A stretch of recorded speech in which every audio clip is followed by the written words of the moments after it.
Hi, Face. Hello, Warriors. Good, wonderful Wednesday to you. Happy Wednesday, Kevin, Ziggy, Yasser, William, all my trading warrior brothers and sisters. Isn't it wonderful that we gather here together, support each other, share ideas to exploit the market every day? Isn't that a wonderful and beautiful thing? Give me a Y if you're ready.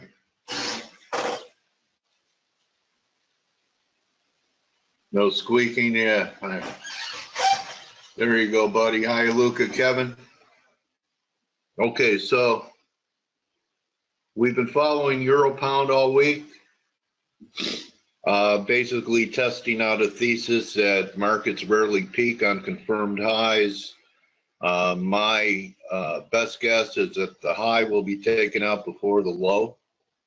So we talked about a scale in. So theoretically, a scale in was a buy at 50%, and at 61.8. And this is where the art of managing the trade comes in. So if you did that, even your worst buy, you're up 10 pips, okay? You're up 15. So what I would do is, especially if you're not in the States and you could do specific offsets, is you could book the profit from here down here at 88.10. And now if you want to tighten things up, you probably want to have stops under 88.10. Back under this level, you want to give it more tolerance here. Now you barely have any risk on the trade. So of course, a longer term thesis, and when I talk longer term, I'm meaning days. We'll see if this is just a failing rally before it pukes and makes new lows, or we'll see if it could begin to build momentum and eventually surpass 89.40. Everyone with me on the EG teaching tool for how to handle a trade after confirmed highs? So RSI is actionable, not just for divergences, but when you have confirmation. Everyone get it? Give me a Y if you do on this wonderful Wednesday. To be taught something that you could use the rest of your trading career. Good, Kevin gets it. Anyone else? Okay. Moving on, yesterday and for the last several sessions, I've been talking about the gold and the silver. They're looking great, okay? Still think we'll take out this 1725 in the silver, and the gold is right at this 1280 level, breaking out over 1280 to give us 1295, eventually looking for 1310 or so. Okay, Luca's buying the guppy. Okay, bro, I was just going to tip my hand to Blake's call about shorting the yen crosses yesterday. They're all working. I actually talked about that this could be a failing rally, but I might be a little careful here today. This could just be ABC and then back up. I'm looking forward to seeing Nostrovoghi's charts. He might have it breaking down from that formation that he's been monitoring for a while. Okay, so metals look good with the yen looking negative. That correlation is back in gear. And who knows, maybe the S&Ps can experience some type of gravity here. 10-year, got a nice bond rally. So we'll see, it looks a little stretched to me. And Euro, we have two drives now, okay? And Blake was pointing it out yesterday. So here's one, here's two. Still think that there's a possibility for another, but I've been skeptical of this Dixie rally. We did not make new highs, I don't believe, yesterday. That was part of my thesis, that they would take out the buy stops over that high. Let me take a look.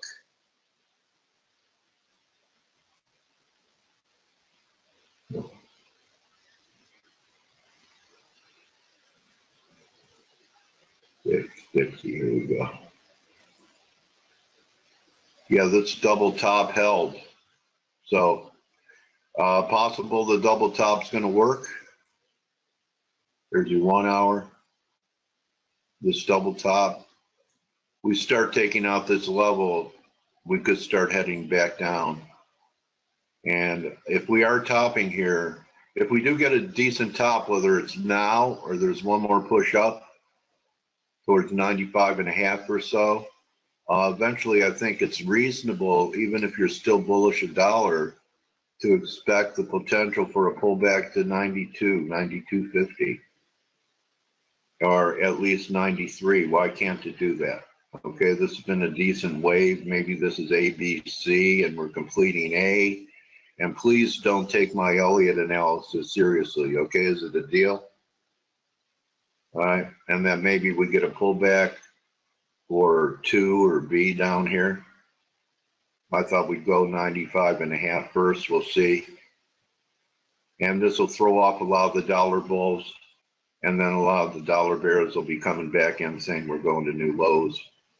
I don't think we go to new lows until we get up here, basically. So I think I've covered everything I want to talk about.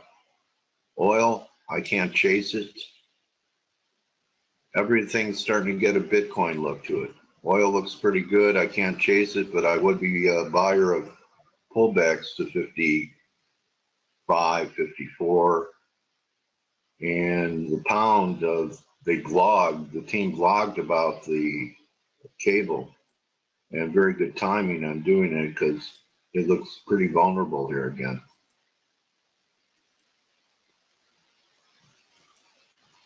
Got the little bounce, and now it's threatening here. So we'll see.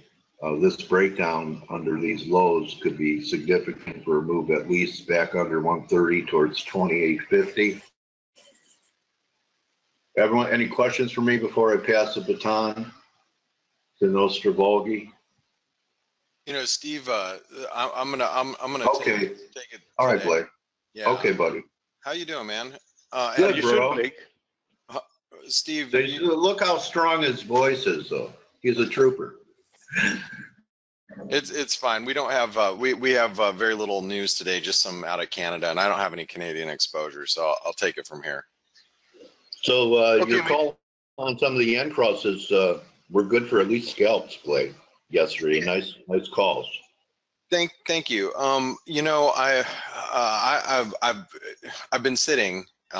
Just so you guys know, I've been sitting in you know, yen longs, which means, you know, dollar yen shorts, euro yen, you know, looking at pound yen now. I've been trading these things on the short side for the last week or so, and it's just, you know, the multiple failures above the 114 level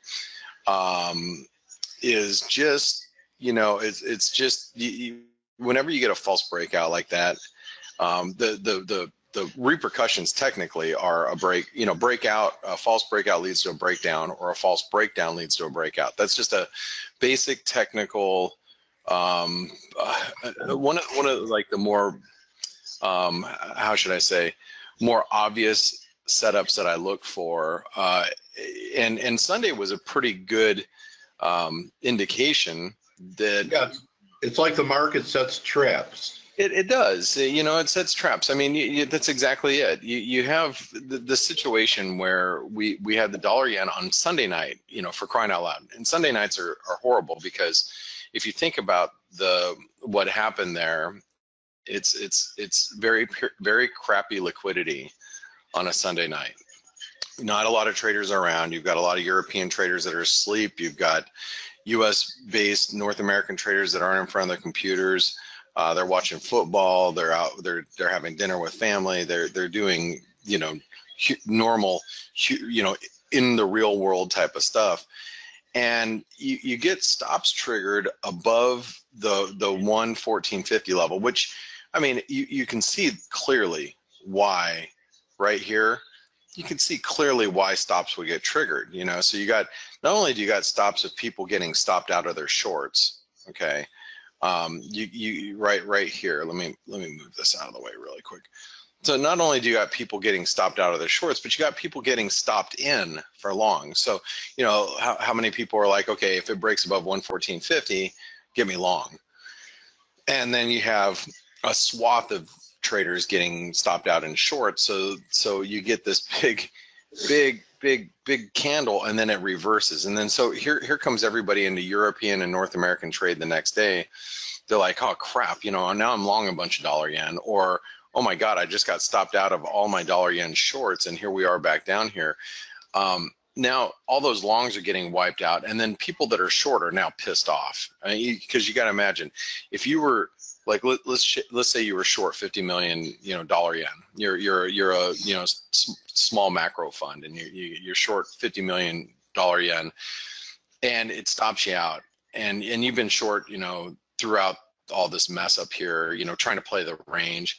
You get stopped out, and you're like, you lose 100 grand or 200 grand. You're like, Jesus, this is crazy. And then now you're irritated because you're down $250,000, and now you're just looking for an entry to get back in, and you're like a little nervous because you don't want to get stuck back in this nightmare again. So now that we're breaking down, that's kind of the green light for the traders that got stopped out with this crappy position.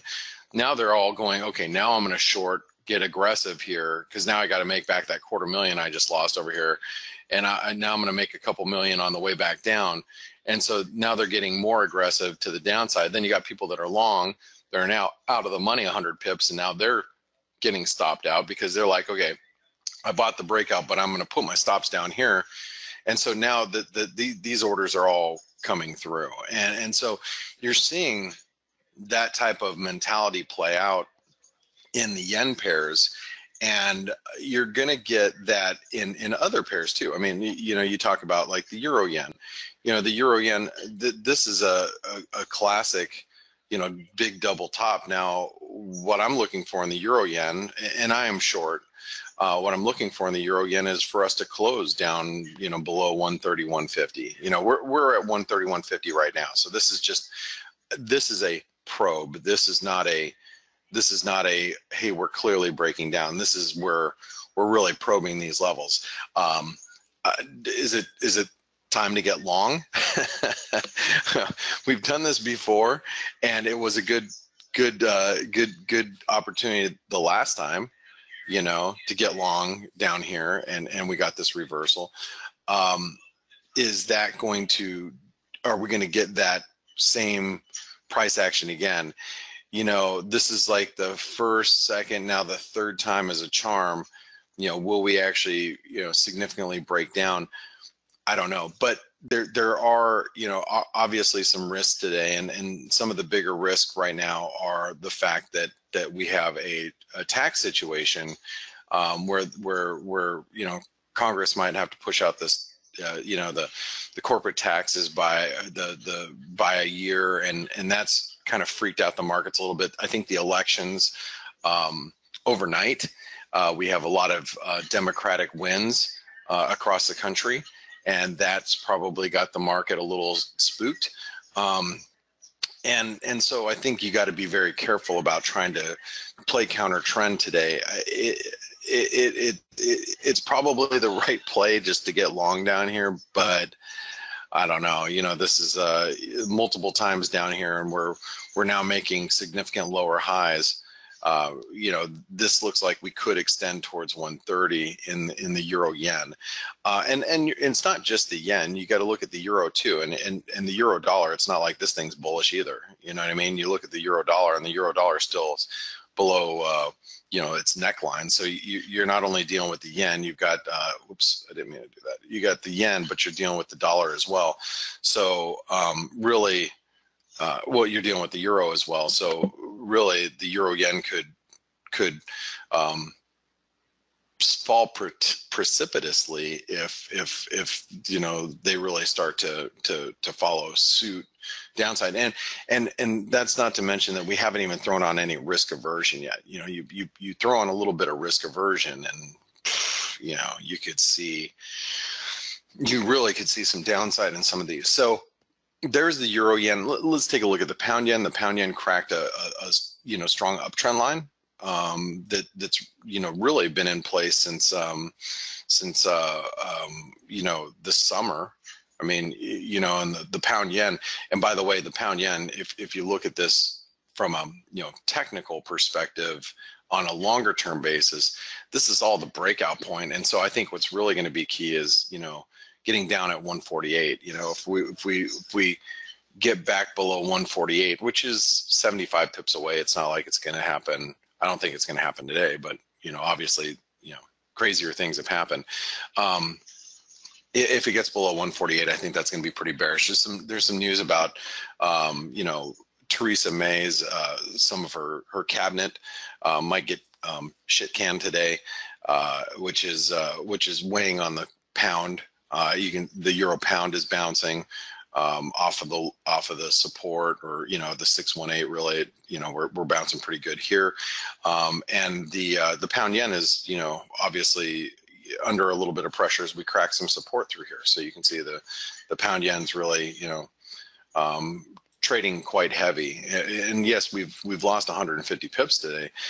And just because we lost 150 pips, that doesn't mean we're going to bounce back 150 pips either. You know, we might consolidate down here. But, you know, other yen pairs. I mean, you know, you got the Aussie yen that's closing in near some pretty key support, which I think we should obviously keep our eye on, because if the Aussie yen breaks down, then you know it's more of a factor of risk aversion versus, you know, just all these yen pairs selling off. New Zealand yen also is, you know, is holding up fairly well, but notice where the New Zealand yen is backing up against. This is a broken trend line. We sold off. We've bounced back to the underside of this trend line, and now we're trading pretty heavy. Canadian yen as well. You know, the Canadian yen is, you know, rejected the 618 yesterday. Now we do have, well, we got building permits out of Canada here in just a few minutes. I don't know if that's going to be much of a mover, but if we get, you know, some weak Canadian data, that can weigh on the Canadian yen a little bit. I don't think the Canadian yen catalyst to move lower is going to be Canadian data. I think it's going to be risk aversion, or, you know, yen strength across the board versus any type of, you know, Canadian data, not today anyway. So as you can see, Dale, we do have, you know, some of these yen pairs that are under pressure, and yeah, I'm know, happy. like Luca just brought up that Kuroda, Abe is saying, or someone in Japan is saying that they need new leadership at the BOJ. So Kuroda may be on its way out. That could be another factor here. Yeah, yeah. So they're talking about, you know, there's a lot of comments right now coming in from Kuroda's aide, and also BOJ candidate Honda, and so because there's so many comments coming from Mr. Honda, that apparently is kind of spooking the market as well, because people are like, well, okay, so if the BOJ comes under a different leadership, I mean, Kuroda has been extremely, you know, dovish, and Honda isn't much different either. I mean, we just saw some comments coming out from him about fighting deflation and whatnot, but that change of leadership might give the yen a near-term boost, because, you know, Kuroda is, people look at Kuroda and people go, wow, you know, I don't think there's a more dovish central banker. You know, Mr. You know, quantitative easing for, you know, the you know, the next 14 generations of Japanese folks. You know, I don't know if there's many other more dovish central bankers out there, but if you replace him with somebody else, you know, is it possible that reverses some of the course of, you know, of the yen, and this yen, I mean, for all intents and purposes, you know, the dollar yen has had a really great move over the last couple of, you know, several years. I mean, we've gone from 80 or sub 80, and this is when Abe got elected, and we were going to get his, you know, three-prong economic approach, three-arrow approach, or whatever it is, you know, we rallied quite substantially. And for us, you know, to get back down, you know, for the dollar yen, you know, on a change of guard from Kuroda to Honda, let's just say that that ends up being the case, you know, for us to slump back to 108, I don't think is really asking a whole lot. You know, could we indeed, you know, if that does happen, and I'm just, you know, thinking out loud here, if that does happen and we get, you know, we do get Honda in and Kuroda out, once we learn more about his, you know, future policies, could that drive us even further lower? That's possible too. But I think one step at a time, you know, you look at it technically. I mean, the dollar yen looks like there's a good chance the dollar yen heads back towards, you know, towards maybe at least mid-range here, back towards 111 or so, and that looks entirely possible. And like I said, if you sprinkle in some risk aversion on top of that, you know, you might get that move. And then let's just, you know, forget the yen for a second. Okay, forget the yen. Okay, let's talk about bonds. You know, Dale, we've been talking about how the bond market has been stubbornly strong, right? You know, if you look at the 10-year, yeah, look, I mean, look at the 10-year, look at the 30-year, and, you know, we're seeing a flattening of the yield curve. You know, what if bonds rally? No one expects the bond market to rally. Everybody thinks bonds are going to hell in a handbasket. And we may have put in a major top in the bond market, but does that mean that the bond market has to go down from here? No. I mean, the bond market could very easily rally to 50% back. You know, it could rally back up there. Sure. I mean, I truly believe a long-term bond, you know, bond top is in. But, you know, seeing a move like this, you know, and you said the 50%, sure, that could happen too. Yeah. But seeing a rally in the bond market would not be, you know, beyond my scope of imagination here, especially if the market does get a little risk averse. I mean, if you get a little bit of risk aversion, you know, we could see this, you know, we could see the 10-year back all the way, you know, up into the high 120s.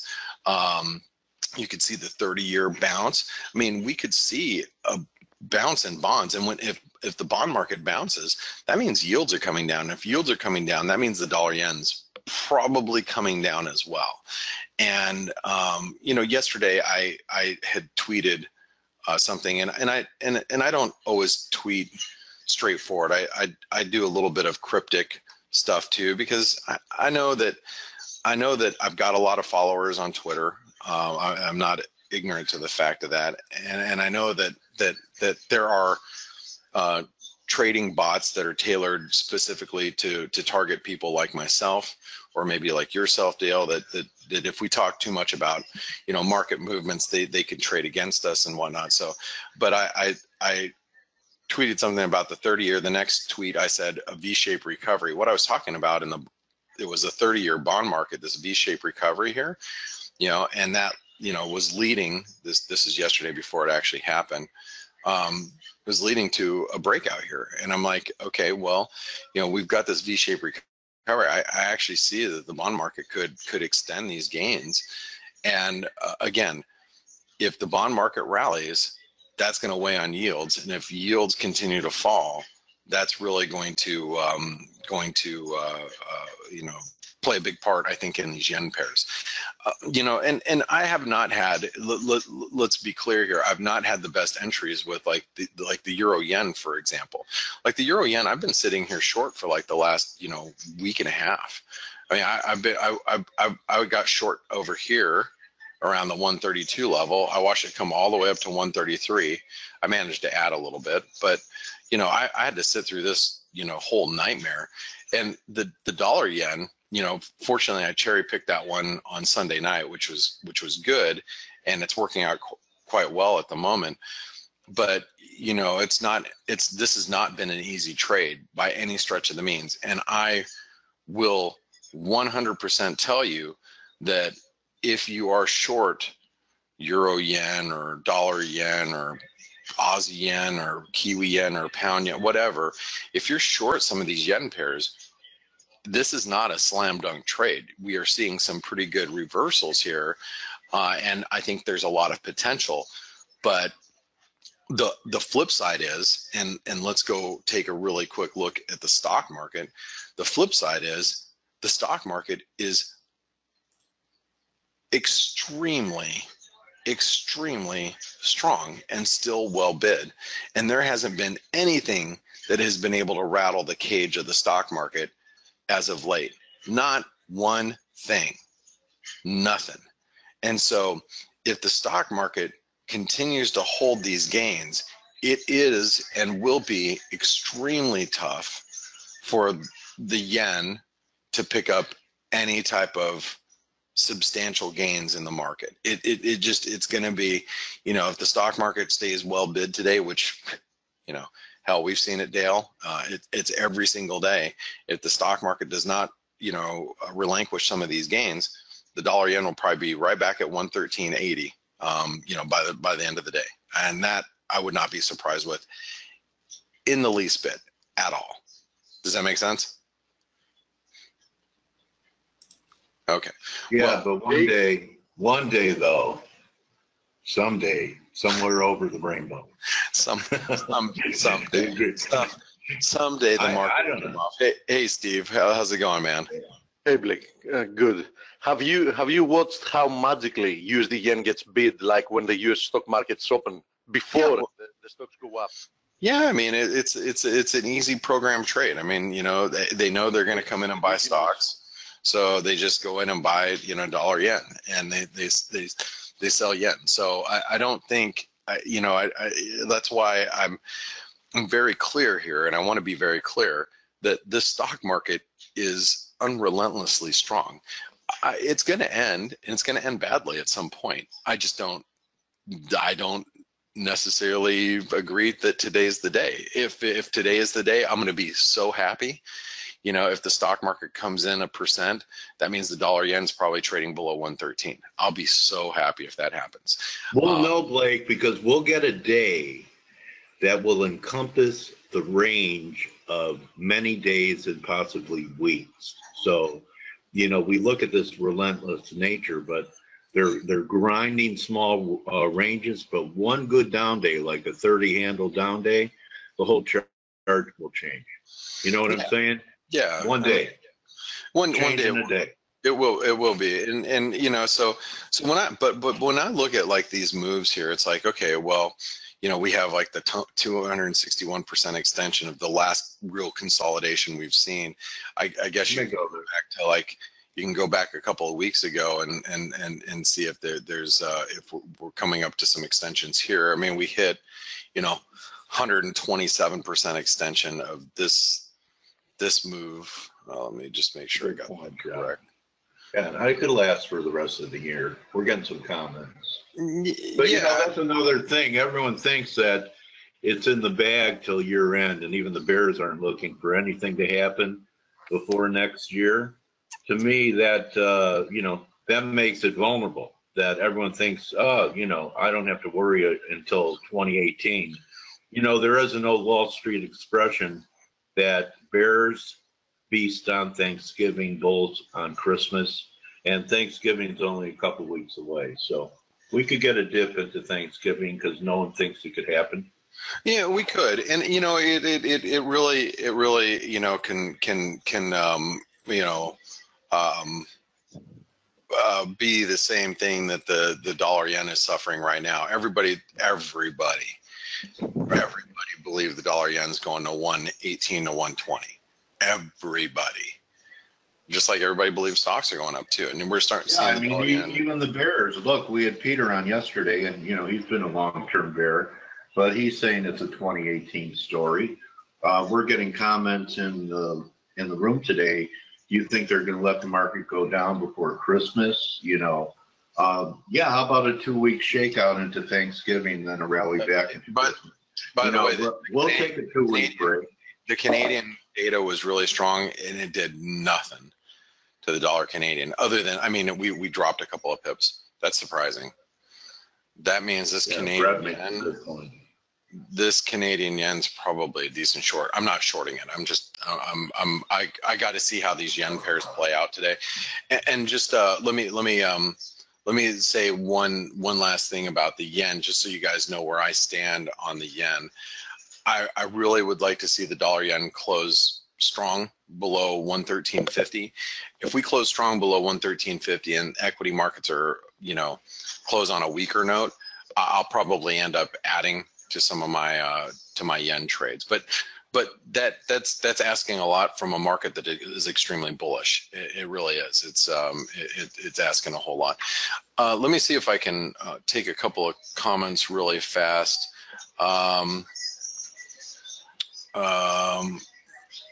Brett said, Blake is making me sick to my stomach. Laugh out loud. Lucas says, triggered long pound yen at 148.55. 148.55. So you got long. I mean, I didn't even see 48.55. So hopefully, Luca, you got a better price than, obviously I better. You got better quotes than I did. He said he's wrong below 147.80. Here's like I said, along with the pound yen, we're cracking some pretty good trend line support. I think the problem with the pound, not necessarily the pound yen, but the pound in general, is the extremely dovish nature of the Bank of England last week. And now you've got a situation where Theresa May's cabinet is literally in shambles as we go into more Brexit negotiations. So that is I think it's a risk for the cable just in general. And here's the thing. Look at the pound dollar. I'm very tempted, and I'm not even a dollar bull right now. I know a lot of you guys are dollar bulls, but I'm not a dollar bull. I'm very dollar neutral, but I look at the pound dollar right now, and if we get below 130.25, this thing's done. I mean, I might very well just short every pound out there, pound pair, like pound Aussie, pound Kiwi, pound yen, buy euro pound. I don't care. But this right here, let me give you so everybody sees exactly what I'm looking at. That's really what I'm looking at, is this big triangle here. And if that triangle gives way, you have to move out of the way. If you're not short the pound, I think you just got to get out of the way, because the pound dollar could very easily see, I mean, going back down to 126, 127, it doesn't, that's like easy to me on a big break like that. So anyway, that's just some food for thought, but we're still far away from there. I mean, we're a good 70 pips away from there in the pound dollar. So it's not an immediate threat, but it is something to watch. Luca also said RBNZ quite a treat tonight. CPI at 2%, strong jobs report, new government to force wage rise, may come out hawkish despite their best efforts not to. Kiwi back above 70. I would tell you, I'll tell you what, Luca, I understand all the data, but I think the RBNZ is going to be more dovish as a precautionary measure to the government. So if the Kiwi rallies to 70 cents, I am selling it. So just this is it's a simple trade for me technically, because for me, all it is move back up to challenge the underside of this trend line, then I just get short again. That I would love to see it try to test 70. Let's see. Lucas says too much risk here on BOJ, taking a quick 20 pips on pound yen long. Yeah, I mean, I think there's a lot of risk in the BOJ right now. A lot of risk in the markets being long any type of yen pairs.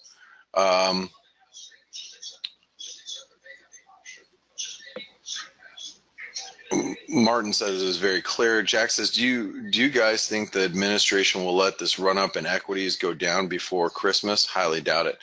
You know, as Jack, I mean, I know everybody believes in, you know, in you know, some sort of market type of manipulation, and I would be personally, you know, in that camp. But I think there's only so much that you can do, you know what I mean? And if selling comes and it's strong and it's for a reason, I think you got to be careful that you might get, you know, everybody running for the exits at the same time. That's a risk, and I think governments or central banks can only do so much. And if there is truly is a plunge protection team, quote unquote, I think they have a certain amount of power in the markets, but I don't think it's the end all be all of the markets.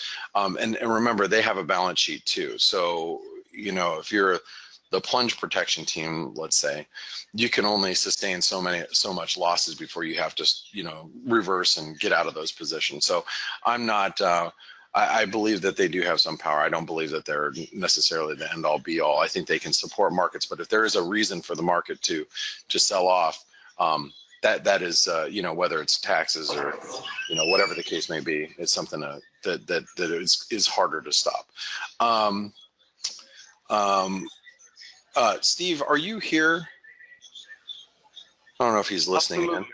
Hey, Steve, I was going to turn it over to you for a little while if you're okay with that. Here. Oh, hey, and Greg is here Greg too. is here as well. Yes, I'm just. Hey, you know, I'm gonna pass it over to Steve, and I'm sure Greg, you have some things that you'd like to show, and I'm sure everybody would love to Pass it to Greg. I mean, we always have a nice. We always have a nice interaction with Greg, so he can show things. I can ask him questions that people are asking. I can comment on the chart. It's gonna go just fine. I mean, Greg isn't here every day anyhow. Okay, well, you got the charts right now, and I'll let you guys go from there. And I hope you guys have a great trading session. And remember, 113.50 is really key in the dollar yen for me today. So that's. Thanks, Blake. Thank you. Thank guys. you, Blake. Bye, man. Hey, Greg, Wizard Hey, of what's up? Waves. How are you, bro? How are you? I'm Good, fine. man. Thank you. Good. Always glad to hear your voice and see your stuff, man.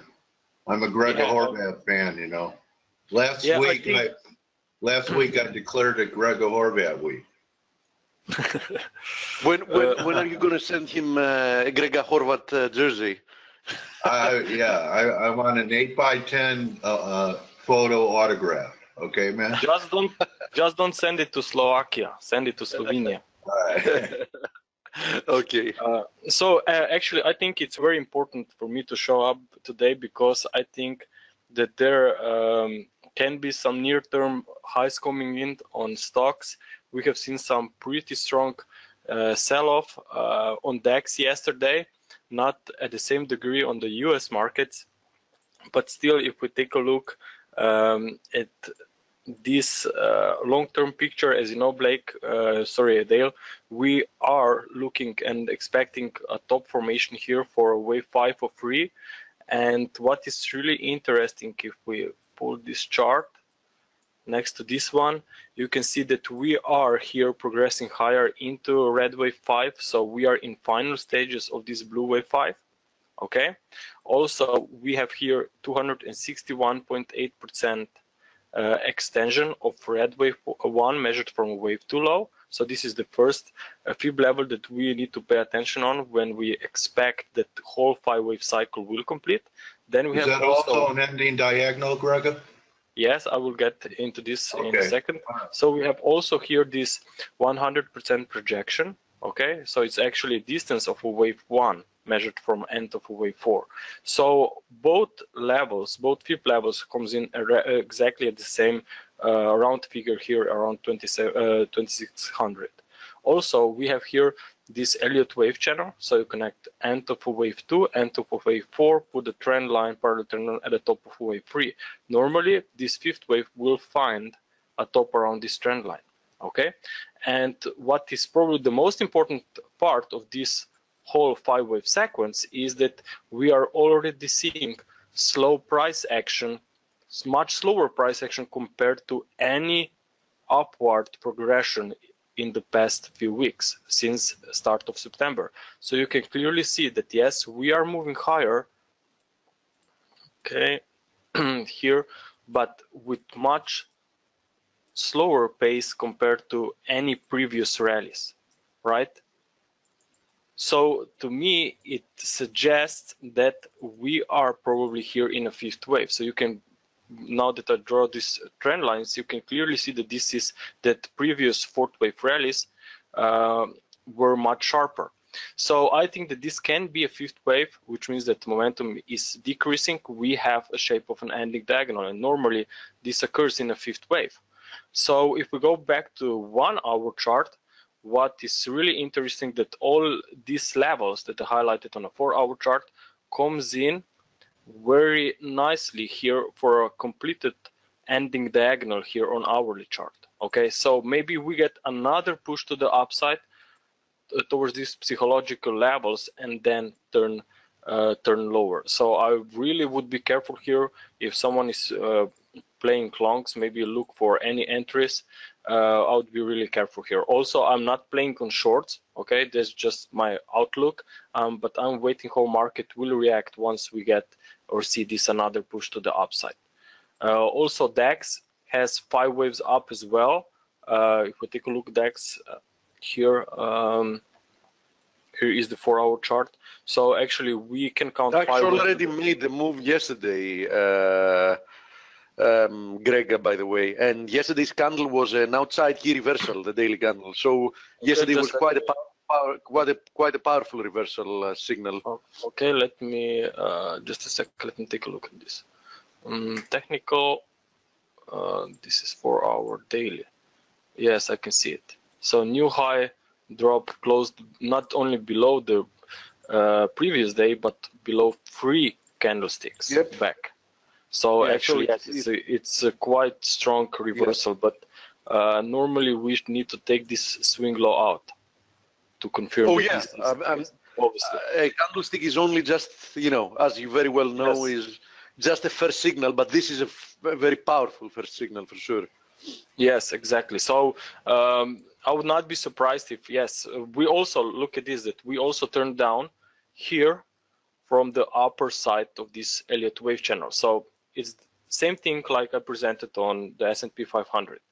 Normally, 5th wave will complete the pattern at this higher trend line. So we tested it a couple of times and then turned to the downside. So yes, we could be here looking for lower levels, or maybe just retest the highs, but I really think that upside can be limited and that stocks are definitely not in a good place to belong. Even if you're an intraday trader, I think that you want to see definitely a deeper pullback in 3 waves for sure. Okay, so when it comes to this, I would really be careful with yen pairs.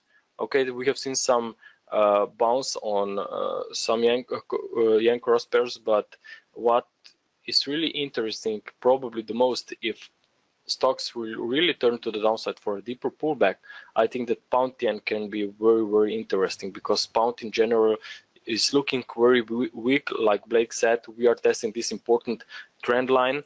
So if we take a look firstly on cable, okay, well, let me just find the daily. So here we are testing this trend line from 2016, start of 2017, and it looks like it could give way already this week. And if this happen, pound, as Blake said, will probably be one of the weakest. And actually, pound yen in such case could be very interesting if we consider that stocks could also move to the downside. Okay, so if we take a look on pound yen, we actually have seen a retest of this trend line here on the 4-hour chart. I was looking for this to be wave 2, and so far we are seeing a nice break to the downside. So if we will close today and stay around these levels or even lower, watch out for a drop in coming days back to retest this 146.90. So probably that pair would be on my radar screen for sure. based on my outlook with cable, based on outlook on stocks. Nice. So, Steve, do we have any questions? Yes. Yes, we do. We do. Before I come to Lucas' question, let's first go to a couple more popular instruments. First of all, what is your point of view in the USD yen? I mean, from an Elliott wave perspective, do you see this as an ending diagonal? How do you view this ascending wedge? For to be an ending diagonal, I can see that we are breaking to the downside today, but that's not actually an issue. If we see a reversal to much lower levels from here, a continuation down, then this would be just another confirmation that we are topping here. So either we are going to see a top at the higher levels or here. But the point is that ending diagonal suggests that top is coming. So if we see an ending diagonal invalidated and a breakdown to continue towards 112, then this would just confirm the case that the top is in place, but just sooner rather than later. So in that case, I would be looking for a wave E drop that is belonging to this wave B triangle formation, where we could ideally retest the lower side of this range. So we are now at the upper side of the range. Still breakout did not occur, and normally in this kind of environment, you would expect that market will reverse from the other side, from one side to the other side. Okay, that would fit also well with your thesis of the stock markets moving lower as part of a fourth wave, and not as and then move to the upside. Yes. But of course, this. So I think that when someone asked earlier if we are going to see a drop before Christmas or maybe at the start of 2018, I think that this could be a time not for a drop on stocks, but maybe for a top formation. So these are definitely two different things. Okay, so top, is a long process. So really, I think that market maybe will slow down, and then we see something more significant at the start of 2018. Markets does not always move that way. Like you see sharp move down up on Nikkei, for example, and now you will see immediately sharp move to the downside. So it takes time markets to unfold. Yep. DXY, where do you think we stand on the DXY? Obviously, it has lost upside momentum, but on the other hand, you know, it's holding very nicely above 94.20. Yes, actually, on the short-term basis, I'm still bullish. I'm looking this. I'm tracking this 5-wave rally from October swing lows. Okay. So we need 5 waves up before we either can confirm if this is red wave 3 as part of a new bull trend, or it's going to be just a wave C as part of this 3-wave recovery that maybe began back. Keep in mind, 95.90 is the 38.2 of the downtrend. So that's the level I'm targeting. So and probably also this trend line resistance. Yeah, likely. It depends on how fast we get there. Yeah. Yes. So also, you have some moving averages coming in there off of different time frames, right around 96. So, yeah, that's looks like it has destiny. Yes, definitely. And I would, as I said a few times, check this. I definitely would not turn bullish too quickly here on dollar index, simply because we are trading below this trend line connected from the start of 2017, shown here on the left chart. Okay, so as long as we are below this trend line, I cannot say that the dollar has turned bullish. But something is really important for traders to understand, that actually if you take a look at the dollar cycle, okay, if you want to see where the dollar is headed, or where it's trading at the moment, it's really important that you do not focus only on dollar index, because it's too much impacted from the euro. That's why. Okay, so euro has been one of the strongest currency this year. So Great. if you want to see a real cycle for the dollar, then you should look for some dollar index that is equally weighted.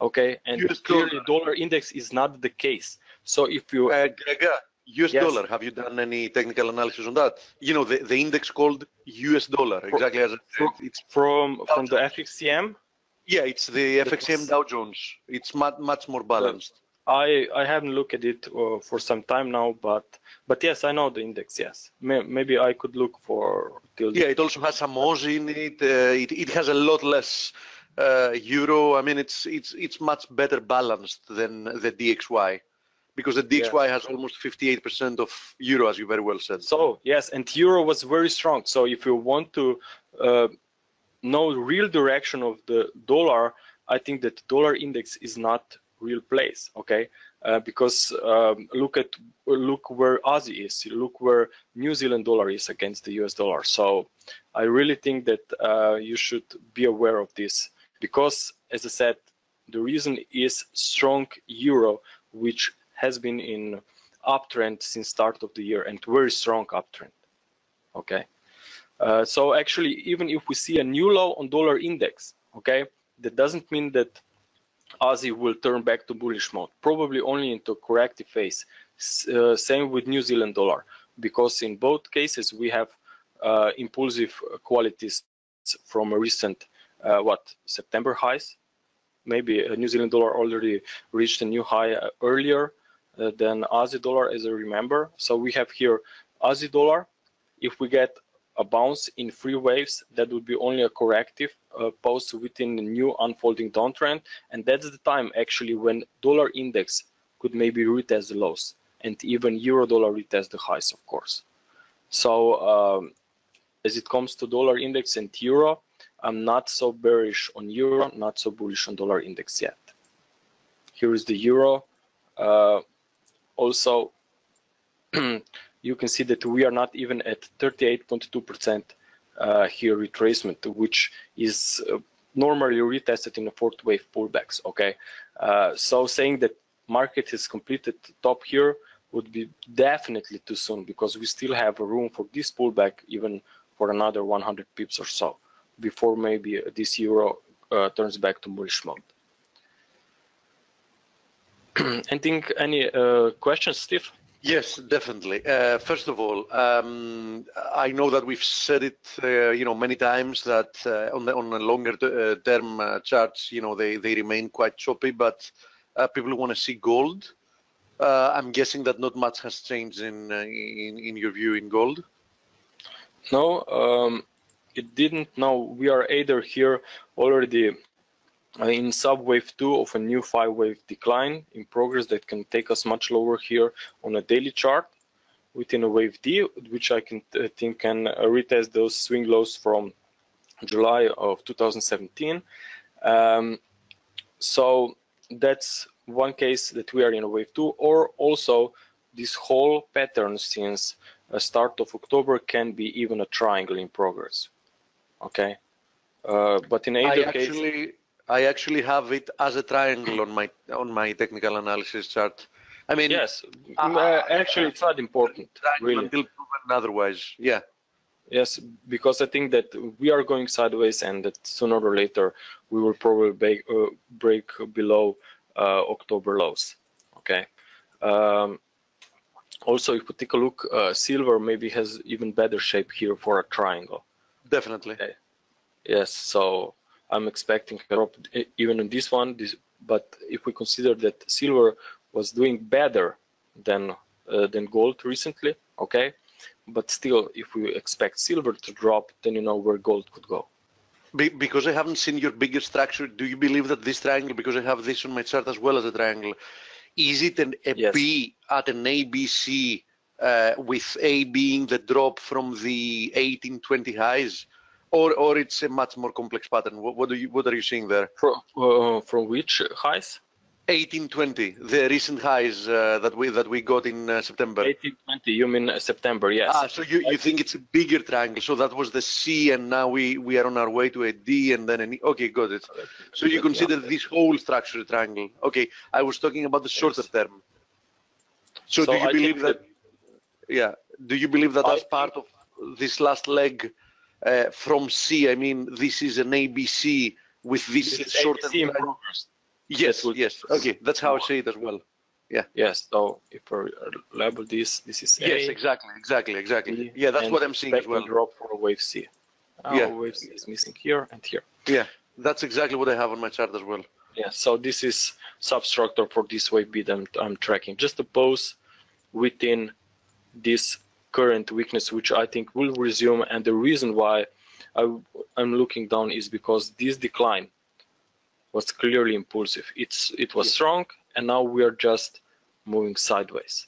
So for me, that's a correction that should sooner or later cause another drop.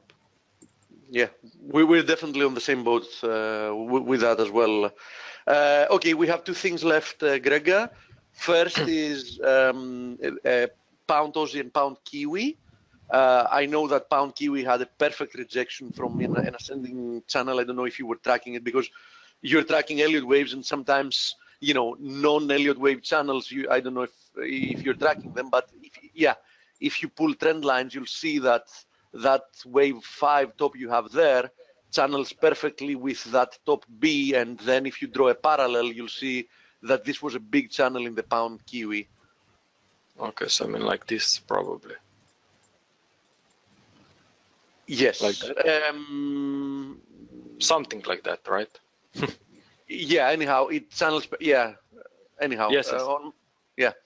Yes. So we got a nice rejection from you have a different channel because different brokers can have different spikes from 2000. Yeah, indeed.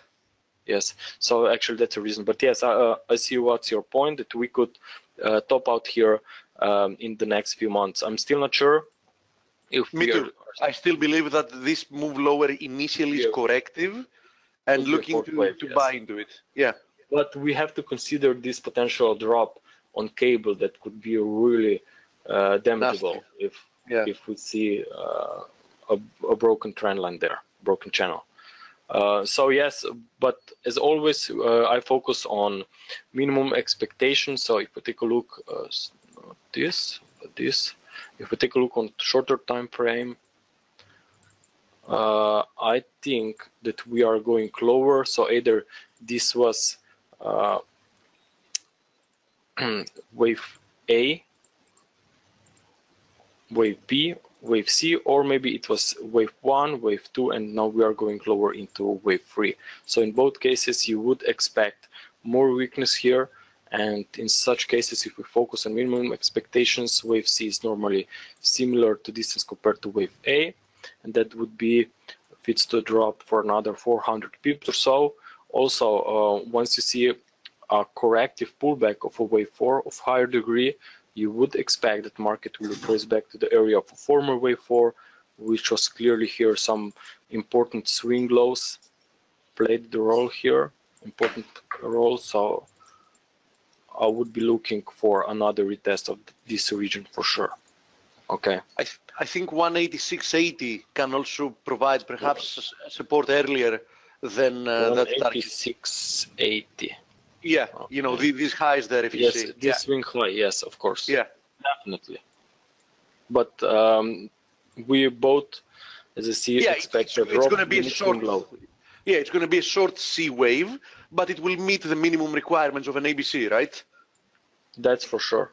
Probably 61.8% of wave A. That's typically the minimum requirement. So let me see where it comes in. If it goes, yeah. So it's roughly there. Yes. Yeah. Exactly. Nice. So definitely, and this decline is looking clearly impulsive. If we go to even lower time frame, 30-minute chart. So previously we had a free wave rally. This. I think we are already at wave 3 of this decline now, from what I see. I would probably expect here a bounce. Yeah, for a fourth. I would be looking for a wave 2. So you think it's going to be that deep? Because I thought that perhaps that little thing up there was a 1, a 2, a 3, a 4. Look, if I would want to trade this one, okay, I would definitely be looking for this deep pullback, 70 pips, 60 pips or so. Yeah. Yeah, so because otherwise here, if we focus on those targets, 61.8% down there, as you said, then risk reward would not be good for me. Yeah, You would be risking, if we get a bounce towards 1.9, sorry, 1.8940 around there, you would be risking 150 pips, and profit would be around slightly more than 200 pips. So definitely not good enough. So, but if we see a pullback, let's say back towards 1.9, which is also some kind of psychological level, then this would be maybe much better risk reward trade. Also, what I do sometimes is that I compare the previous corrections. Okay, how deep and how long the previous corrections were unfolding. So in such case, I can take this distance of a wave B here, right? Mm-hmm. Because this was probably, as we can see, the most complex and the deep pullback here within this recovery. So something similar, I would be looking here for this wave, for a wave two. Yes. Yeah. Because it's also of the same degree. Okay, this is how I try to approach or identify reversal levels more specifically. Nice. One last thing before Dale's interview. We have a request since before from our good friend Luca here. He wants you to have a look at the IBEX, the Spanish stock market, and see if you can have a fast Elliott wave read on it. You do too, Steve. You want to know what he thinks. Oh yeah, absolutely. Although okay, don't blame it all on Luca. Don't blame it all on Luca. I'm pretty sure I know what he thinks about it. What's current price on IBEX? Do you have any data there? On TradingView, if you want to pull it up, it's IBEX 35. You can look it up for it. The current price is around 10,200. Okay. There we go.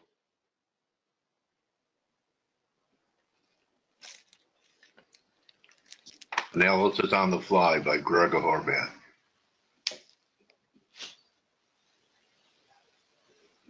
Don't do this at home.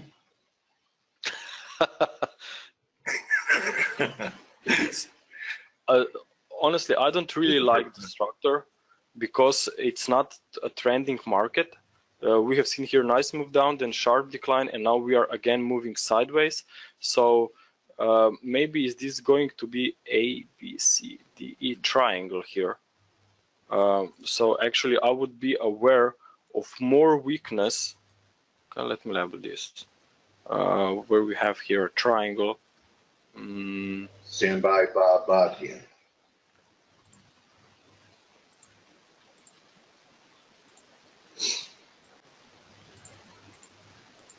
Okay, so you can see here a potential triangle, and I would be looking definitely for move to the downside if we fall here below 9,200.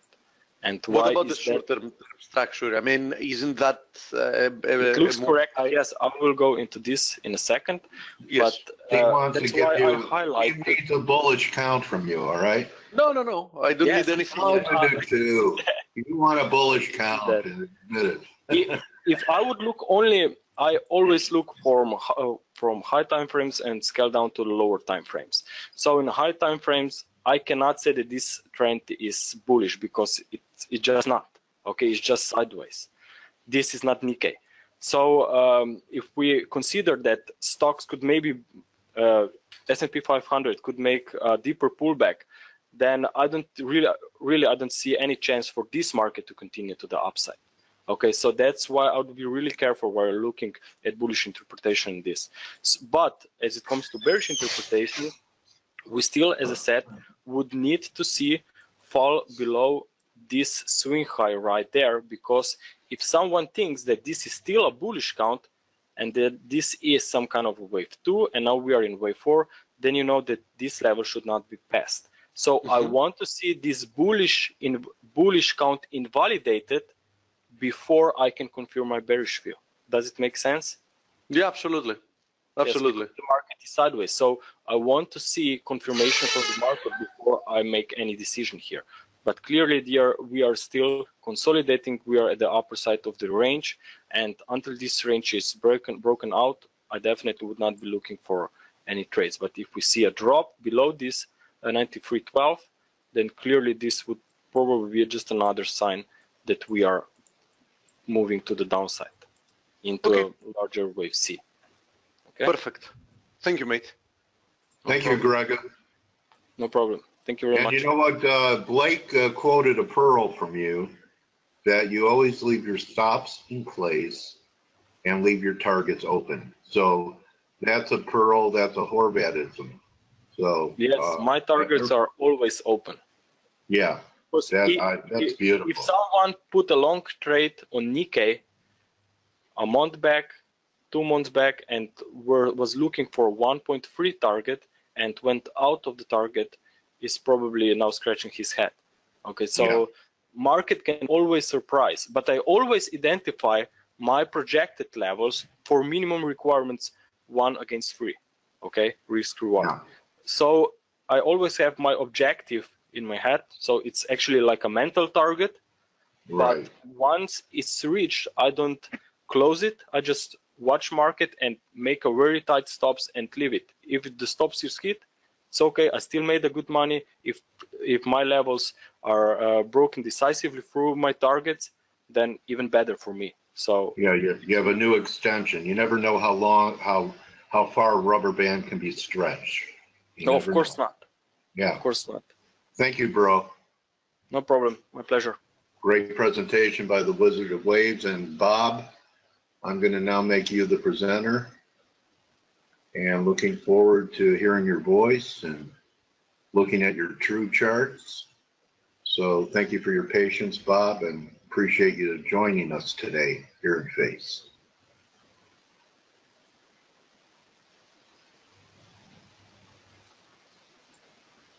Okay, I see your screen.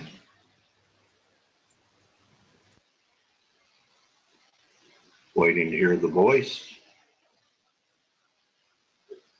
I see your Yahoo page. Okay, there's Zero Hedge. And want to make sure that your mic is enabled.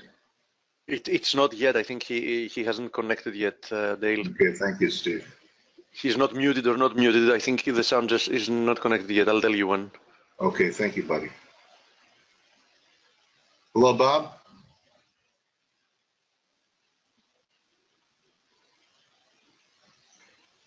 I exchanged messages with Bob there. It says here not connected to audio. Which method has he connected through? Bob, you need to make sure that you've selected an input method on the panel on the right-hand side. Oh yeah, now there you go. I think now you've enabled it. Yeah, can you hear me now? Yes. Yeah. Good. Thanks Okay, for your sorry. help, Steve. Yeah, no problems. Thank you about that. Sorry about that. Okay, Bob. So great to meet you. Yes, great to meet you guys too. Thank you for inviting me. It's a true pleasure. I've never, had a chance to be part of a bigger group like this, so I'm really happy to be here.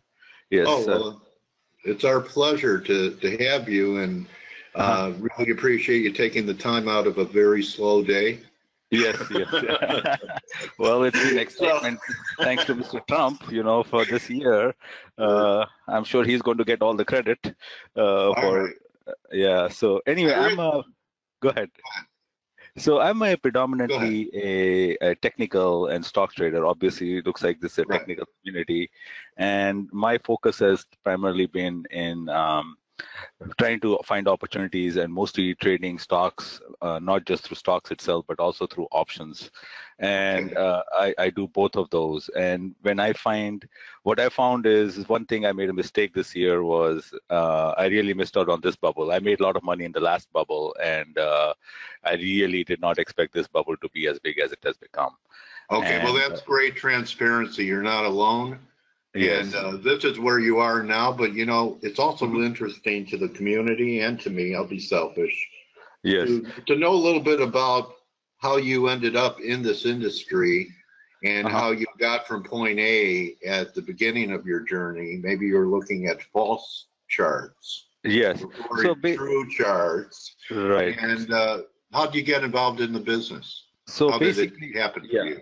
Yeah, so basically it started quite some time back. I had a call from a cold call from a broker, and I was always interested in learning about the markets. And in those days, basically brokers used to call you and talk to you, right? A few years ago, and they would cold call you and start buying stocks for you and stuff like that. So I was just like intrigued by it, and I went down that path, and I said, no, I think I can do better.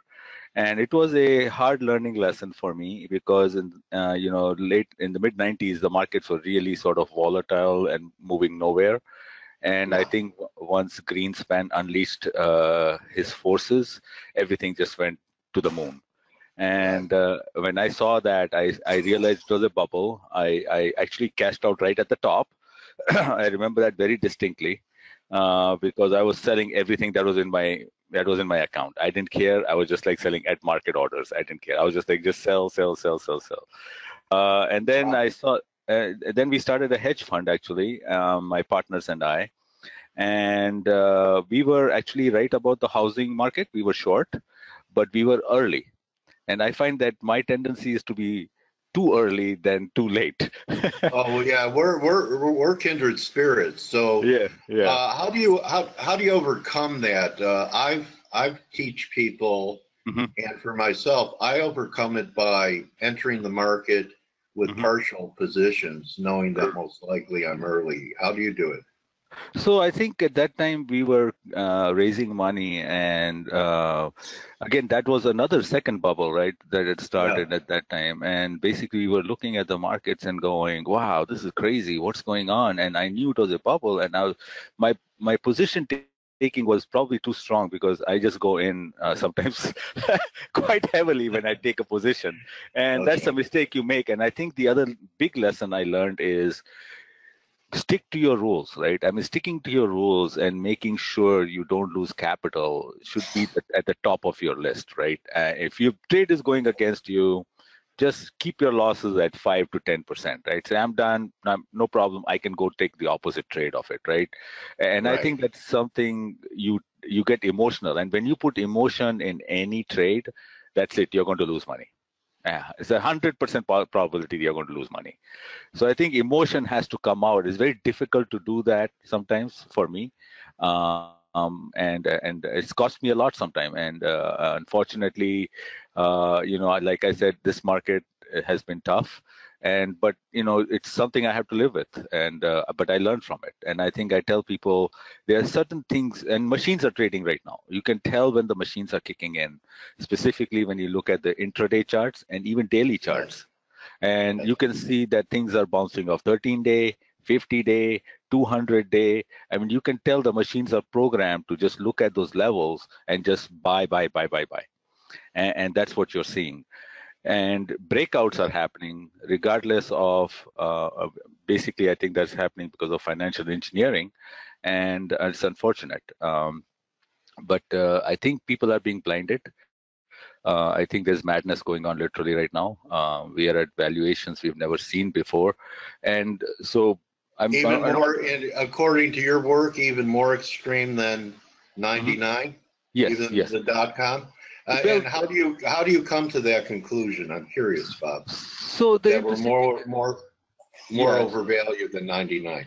So in 1999, you had a select sector that was overvalued, right? And so you knew that the tech stocks were overvalued. That was the only sector everybody was focused on.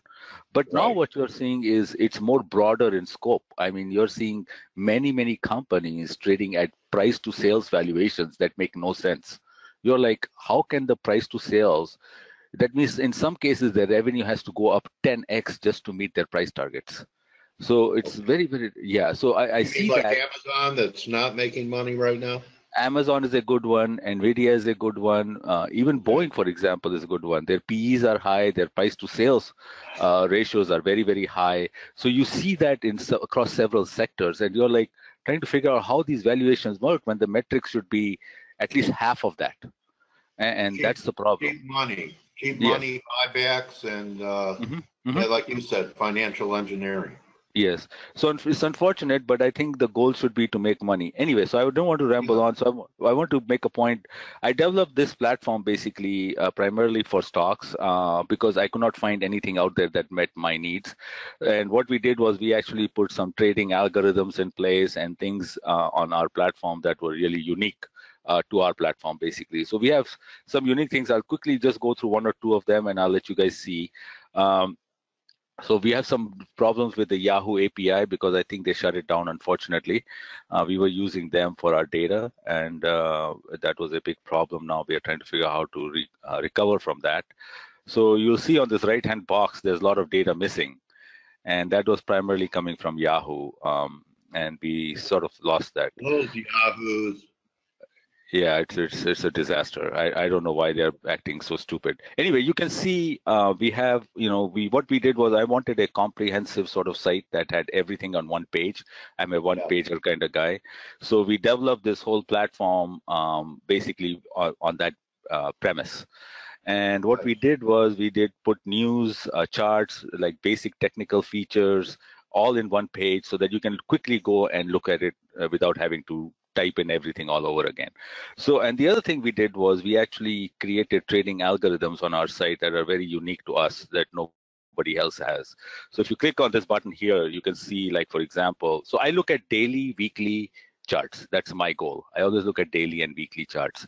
And then I have my targets are basically, what I found is it's not the 10-day that works. This is, it's a 13-day. Which is very interesting. And you will see as default, we plot our 13-day average on our charts, and that's intentional. We don't plot 10-day, we plot 13-day average on our charts, 13, 50, and 20. That's what I typically watch. And I am a big follower of MACD. I don't like RSI because RSI is a short-term indicator in my mind, and I don't think it really proves anything. It has never proven anything. Even MACD at times is a little, what do I call it, misleading. And so I don't, I try not to get too caught up in that. Whenever I've tried to follow that too much, it's caused me some problems. Now I know intraday how it works. When I do 5-minute, I use 5-minute charts primarily for my intraday trading. But for daily, I try to watch it because it has a tendency to consolidate and move higher. So I just want to show a quick thing here, and then I'll show quick features, how we use and why we develop this platform, and I hope people can use it. And so if you click on a button here, you will see we automatically show you buy-sell signals. Now we can backtest this feature, and we actually show you where to buy and where to sell. So automatically, this is a very fast trading strategy, which is entirely technical. And then we have something called positional, which is a more conservative trading strategy, which looks at the longer term picture of the stock trend and then develops this. So you can see Boeing, it generated a buy signal quite some time ago. And that was one of my top picks, by the way, from last year. Because, yeah, so it was one of my top picks, and I had picked it at around 180. But you'll see that this chart will show that it picked it much earlier than that. I'm hoping you can see it picked it right here. Yeah. So this is automatic. Okay, this is nothing. I'm not doing anything. It's our trading algorithm that's turning on, basically. So we have this feature in our site, and actually we developed this on our own. And so we are really a fintech platform that's trying to enhance people's skills, trading skills, and that's what our goal is. Also, we have some other strategies here, and then what we do is there's another unique feature that's unique to us is backtest. So backtest, what it does is it actually, you can go run, we have the fastest backtest feature on the web, actually, by the way. It's entirely developed by, yes. I'll show you something very quickly. So let's take a stock, for example, BA. And let's say over 1,000 bars, which is about 3 years, I can say start testing, bingo. There's your answer. Okay, I did nothing. I just used the standard MACD operating system.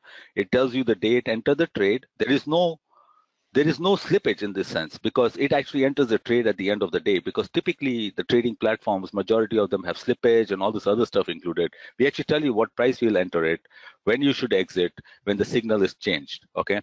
So you can look at this and you can say, oh, wow, I made 42%, regardless of the stock going up. That's efficient use of capital is what I call it, right?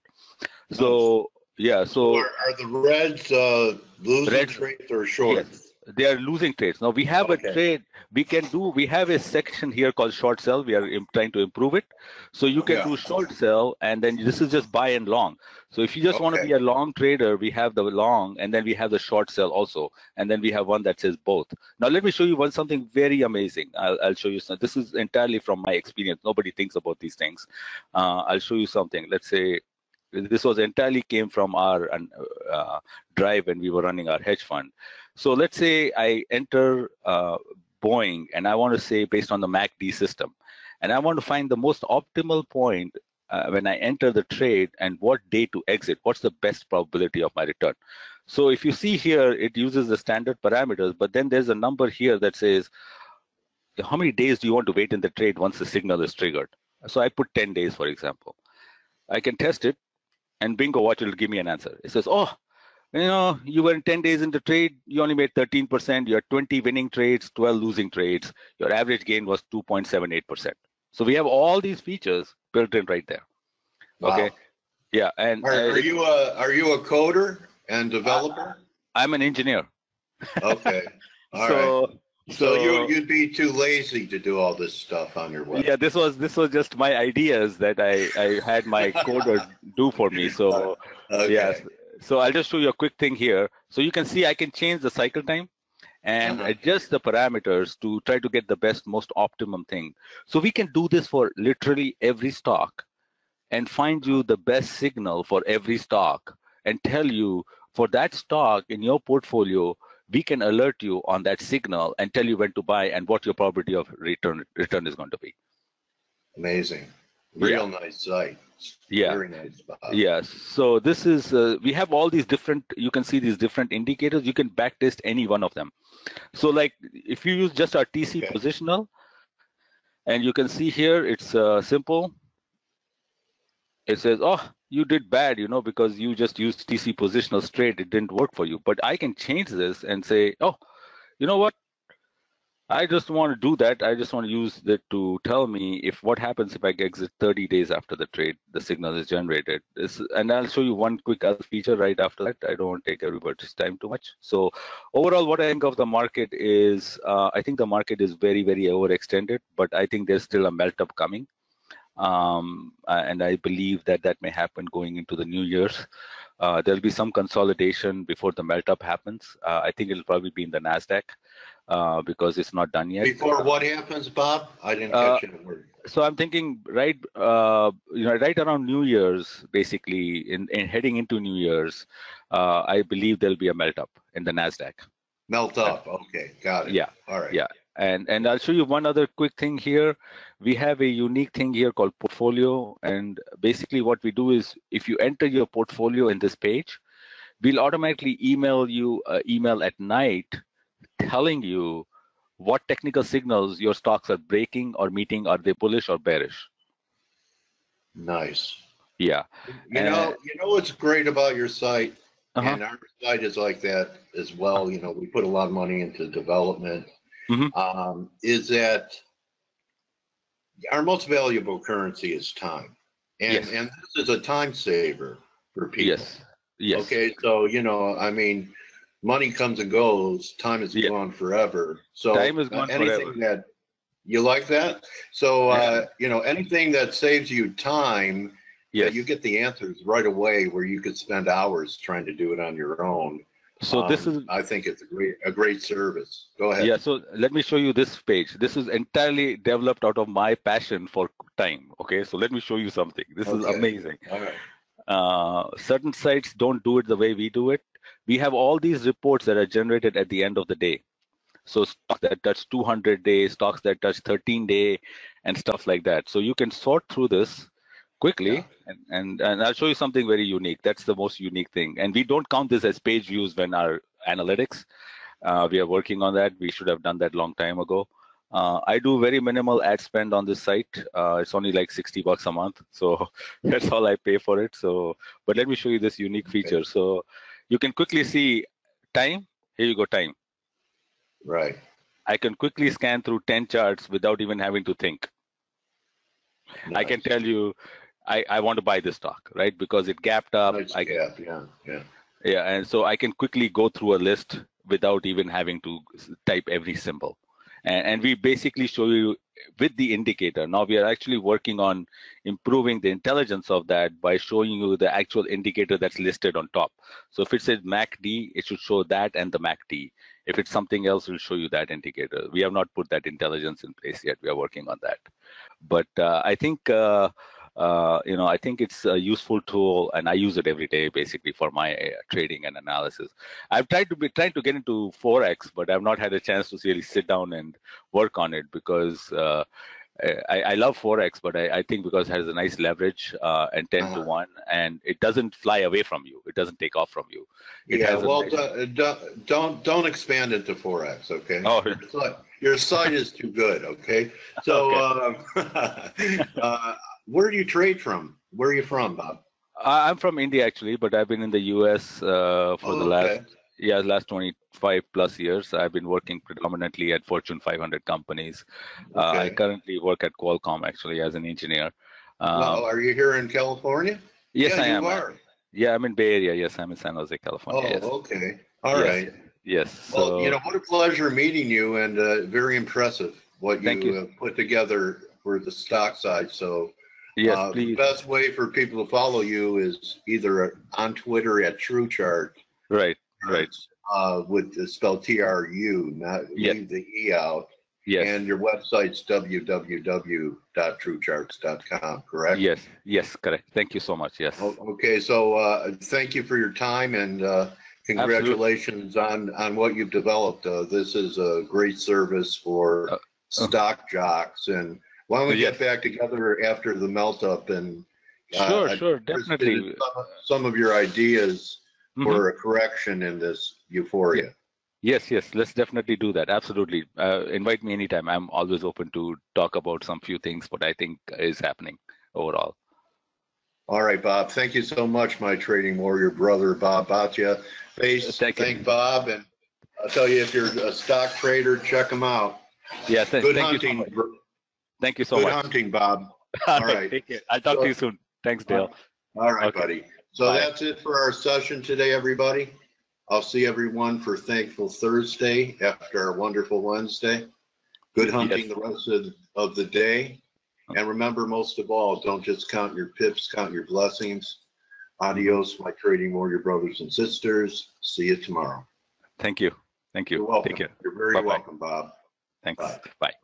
See you, Kevin. You're welcome, everybody. Adios, Luca.